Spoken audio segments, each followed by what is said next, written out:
intelligencesquared.com. You touched on so much there. Let's just start on something. Some people think the bankers were bad. I mean, these were crooked people who most of them should be put in jail. In fact, I'd say that's the common view. Some think they were mad and they were just making mistakes. Your account really is that they were just doing what the system told them to do. Is that you're being perhaps a little bit kind to them there, aren't you? A little bit. I mean, there were some people who were bad. There were the Barry Madoffs. There are some people that there's a big question mark over. People, some of you may have seen the Enron play and Ken Lay. People who knew him were never quite sure whether, in fact, he knew what was going on. Was he duped or was he duping? And there's an ambiguity. And maybe people are like that. I mean, maybe they are self-deluding to quite a large degree. Yeah, I think the remarkable thing is you look at some of the people who are at the top of some of the major financial organizations, and you realize, and I knew this beforehand, they said that they were managing risk. These are big organizations that had to manage risk. I knew that they didn't know the mathematics of risk. The small tail, what a correlation meant, what a small probability events. They didn't understand what they were doing, but they believed that they did. Terribly dangerous, isn't it? And much more dangerous than just being stupid, really, isn't it? Yeah. I mean, one of the things you say in the book is that Lehman's, because a lot of people hold the view that it all really kicked off when they let Lehman's go, and the history has been written, I'd say consensus view, that was the mistake of the whole handling of the entire thing. You don't agree? I think that's wrong, and we would have had the crisis with or without Lehman. So what would have happened? Because Lehman would have been rescued, and then there wouldn't have been that panic and that contagion and the run, really, in the money markets that occurred. So much spun out of that. Yeah, the fundamental point, remember, it was that we had a bubble. The bubble broke in the beginning of 2007. Credit markets began to freeze. The first real symptom of the freezing was in August of 2007. That's when credit markets began to freeze.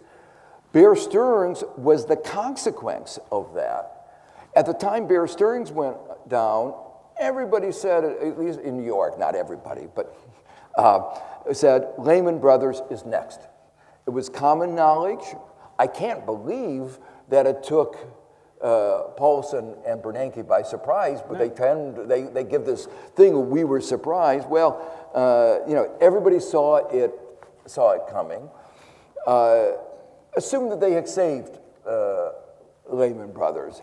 Well, the fact was that all these guys had invested in these securities that were these artificial things that were based on loans, based on a bubble, and the price had already come down by then 25%. Yeah. There was no value there. And at some point, they would have to recognize the value. They'd have to rescue Citibank in 6 months' time. If exactly. It so it was inevitable that there would have to be a rescue. And the fact that banks have continued, the smaller banks are not caught up in the web of Lehman Brothers, the 140 banks that went bankrupt, and the bad loans on Citibanks, and those are real losses because of bubble lending. The bailout, of which by far, incidentally, the biggest portion is AIG, isn't it? It's the single number that's biggest, 180 billion. Yeah, 180 billion. There's no institution anywhere in the world that's had any. I mean, that's more than Mexico in places. I mean, it is really a very large amount.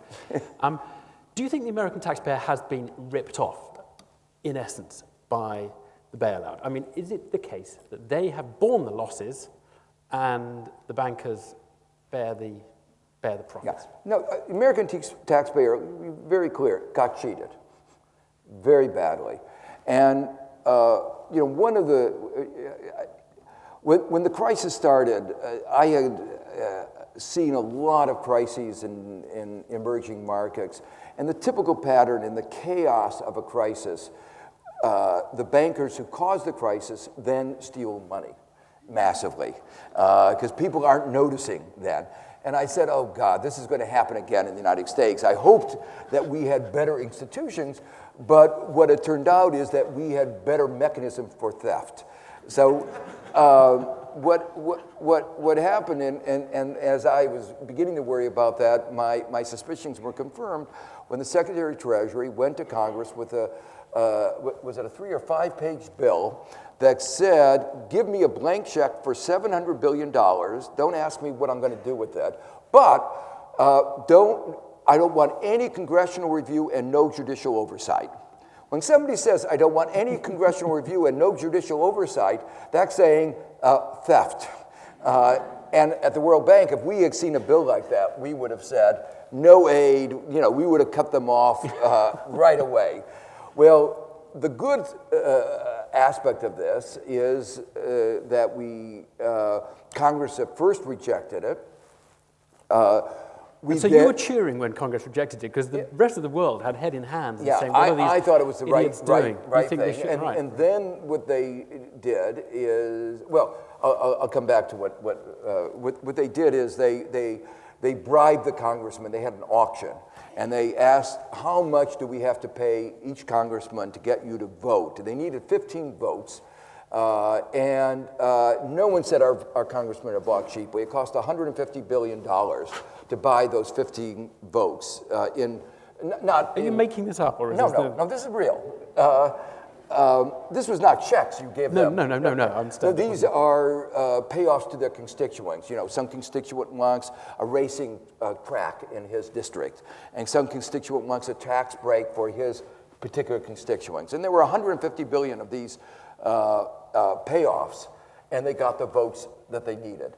But they put in one provision that they created something called the Congressional Oversight Panel that looked at what happened to the money. Now, you would have thought with somebody looking over your shoulder, you behave well. And I think you can say they behaved better than they would have otherwise behaved. But they did a study of the bailouts. And what they discovered is that when we gave them money, we got back securities, and they valued the securities, which you can do. And we got back roughly 67 cents for every dollar that we gave on average. On a few of the deals, some of the Citibank, AIG, we got back 44 cents, some probably 25 cents on the dollar. So when you ask the question, did we get cheated? Yep. The answer is clear. If we compare it to what Warren Buffett got in the deal when he gave the money, which was an arm's length deal, you could say a market deal, what he got when he gave money to Goldman Sachs, I don't want to talk about how badly we got cheated. What about the British, though? Because we did it a slightly different way. We put much more emphasis on taking shares back of the banks in return. It looks like we'll lose money on those transactions. But do you think the British did it better? How would you rate the UK response to this? I think the UK did it much, much better in 3 ways. First, you had some sense of accountability that some of the CEOs had to go. Secondly, you put some conditions. We didn't put any conditions, so we allowed the money to pour in and pour out. And we gave the story that we had to recapitalize the banks in order to help them lend. But if money is pouring in and pouring out, that's not recapitalizing the banks. Thirdly, you tried. It wasn't totally successful, but you understood you wanted the banks to start lending. And you tried to get some incentives, some institutional reforms to get the banks to lend. It was not as successful as one would have hoped, but at least there was a clear view of what needed to be done and was moving in the right direction. I just want to talk about the economics of this crisis a bit, the roots of it, because you're quite harsh in the book on the central banks. You obviously aren't going to be on Alan Greenspan's Christmas card list for a few years. What would you have done in the years running up? The central banks faced this problem. There was this huge glut of extra stuff coming from China. There was disinflation in the West, really. I mean, there was this huge downward pressure on prices because this stuff was coming in. So the central banks felt they faced this problem that if they didn't gee us up with low interest rates to buy all this stuff, we were going to get stuck in a deflationary trap. The world, they feel, is, deflation they think is a terrible, terrible thing. So they just didn't want that to happen. So they really had to force us, if you like, using interest rates to borrow more, spend, perhaps overspend, in order to keep the world economy chugging along okay.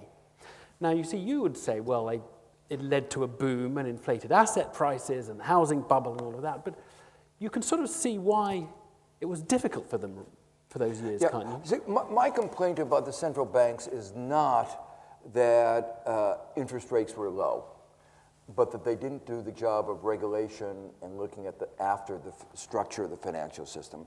You know, the excuse that you sometimes hear for financial markets is interest rates were too low. Now, have you ever heard a firm complaining, the reason I lost money was my workers were willing to work for too low of a wage? You know, if somebody said I lost money because wages were too low, you'd say, you know, you wouldn't have made money if the wages were higher. Yeah. So what's the major input to finance?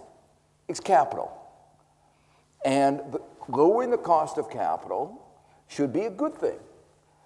Now, if they took that low cost of capital and allocated it to where our society needed it, we would have had a boom. Yeah, we would have had a long-term boom. You don't want... And there have been periods in which we've had low cost of capital and in which we've grown.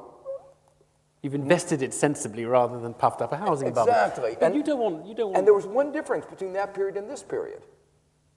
Good regulation. In the years after World War II, for actually a 30-year period, we had good regulation, and we had the only period in the history of capitalism in which there have not been large numbers of financial crises. But you see, your rules imply things like saying no one can have anything more than an 80% mortgage, right? That's right. I mean, there are a lot of people who think of a 95% mortgage as a liberation because then they can get on the housing ladder. Or even 105% mortgage as a liberation. Most extreme. Yeah, but I mean, so it does involve a real sacrifice to real people and people who maybe are not as able to access credits and muster resources as us. Well, there are costs, but if you ask the question, the cost to our society and the cost to many of the poor people in the United States has been much greater. You know, a lot of people criticize the government's attempt to increase home ownership. And my response is that there is a home appropriate for everybody. They could have gotten a slightly smaller home and been within their ability to pay.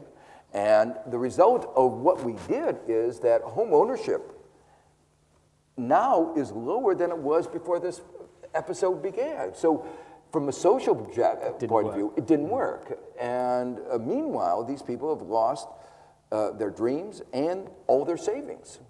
And you know, it's a little bit hard to convey what has happened to the lives of so many people at the bottom. There's some very dramatic films that are being made that are trying to convey the devastation. You know, it's not just dollars. It's really a devastation of their whole expectation of the future life of them and their children. Because they were using this, they were hoping to send their children to college, and this won't be possible. You know, access to college is not as easy in the United States as it is in the UK. I'm going to throw it open to the floor in a moment. I just want to ask you another, because really the book does attack all sorts of shibboleths. We've talked about some of them, you know, easy mortgages, 100% mortgages. Lehman's was the cause of the start of the whole thing. There's another one, central bank, independent central banks. We thought we had arrived at a nirvana in 1997 when we made the Bank of England independent. This was state-of-the-art macroeconomic control. Should we really be rethinking that? Yes. And the reason is very simple.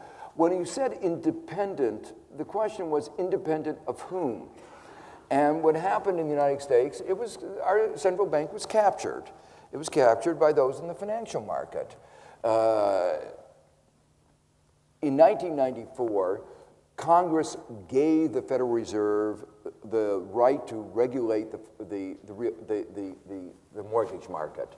It recognized the potential danger, but the financial markets saw a party, and nobody wanted to be a party pooper, especially when it's all your friends that are enjoying. The fact that somebody else is going to have to clean up the mess at the end, that's a problem for somebody else.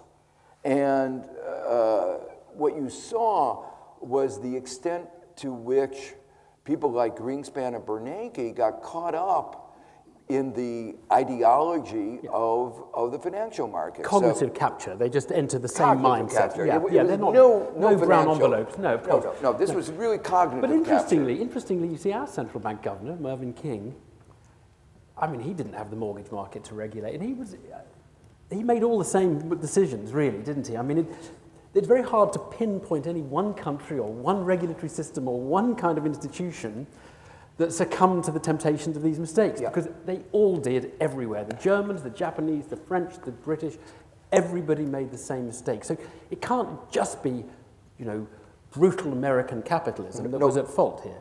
And that's why I emphasize it's the role of ideas. The same, we exported ideas and they re-imported them. So the fact, we tend to focus on Greenspan and Bernanke. The fact that similar mistakes were made all over the world illustrates that it's the role of these cognitive captures, the ideas. Indeed. But they had these funny ideas that efficient markets could not have bubbles. And if you didn't have bubbles, if they couldn't exist, you didn't need to worry about them. You didn't need to regulate. You didn't need to do anything about them. And then they had these other ideas like, even if a bubble existed, you couldn't really tell one until after it broke. Well, you couldn't be sure, but the fact is all policy making is done under uncertainty, and you could be fairly sure that as prices got up and real incomes of Americans, for most Americans, were going down year after year, something had to give. And then they said, well, even if we detected it, we didn't have the tools. But the fact is, they had tools. They could regulate things like down payments. They chose not to do that because they were succumbed to this free market ideology that we're not supposed to interfere in the market. But again, it was sort of a cognitive dissonance. Here, you have an institution that's setting one of the most important prices in the economy, interest rate, and they're saying we're not interfering in the market.